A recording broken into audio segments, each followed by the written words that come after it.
technology is a huge part of mining in the 21st century. Mine sites are amongst the most advanced technological sites in the world, using artificial intelligence, remote sensing, data science, geoscience, in a way to make sure that we can extract these essential metals and minerals, process them with the minimal negative harm and the maximum societal and positive benefit. And I often say to people, if you love technology, or you love geology, or you love biology, or you love any field of science, the place that you can most get satisfaction from that field is often in the mining industry. And maybe people don't always think that miners are big into technology and that we embrace it and we are actually at the cutting edge of it. But we truly are, and going to a mine site can really expose people to just how advanced many of the adoptions in mining are from a technology point of view.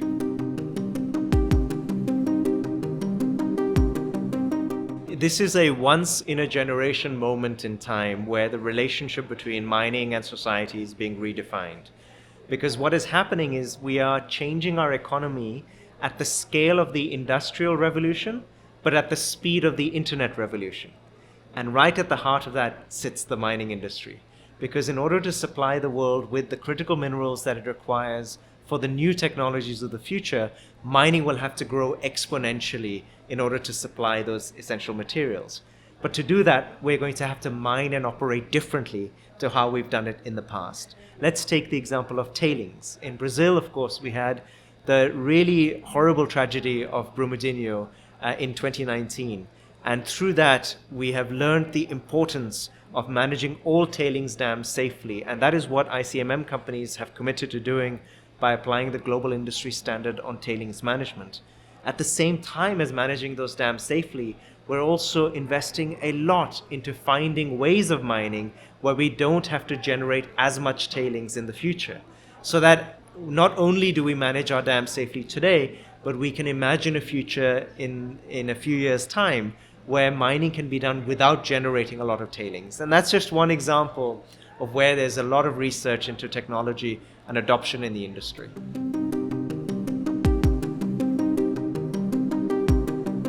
But I would say the biggest challenge for us in the mining industry today is how to make sure that every person who comes to work in a mine goes home safe and healthy every day. Unfortunately, we are not there yet. Last year, across the 25 companies that belong to ICMM, 33 people died at work.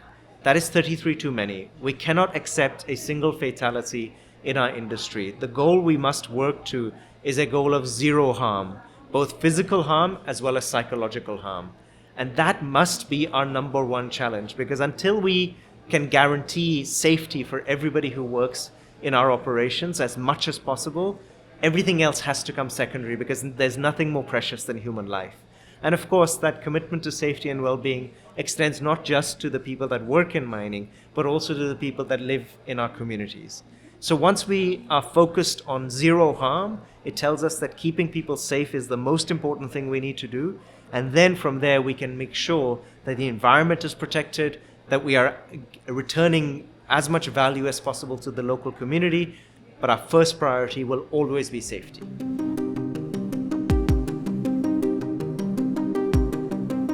Brazil is a very lucky and fortunate country when it comes to mining in the future, because on the big trends shaping the global mining industry, Brazil can use a number of them to its advantage. It is one of the most mineral-rich countries in the world for almost every strategic mineral. It also has a lot of low-carbon, cheap electricity available on which to build mines and to build infrastructure. And of course, it has the most important biome in the whole world, the Amazon, as well as a host of natural assets that can be the basis of nature-based solutions. And the way the world is going geopolitically, Brazil is one of the few major countries in the world that has positive relationships both with the Western countries as well as with the Eastern countries. And of course, it has commercial relationships and sells to both.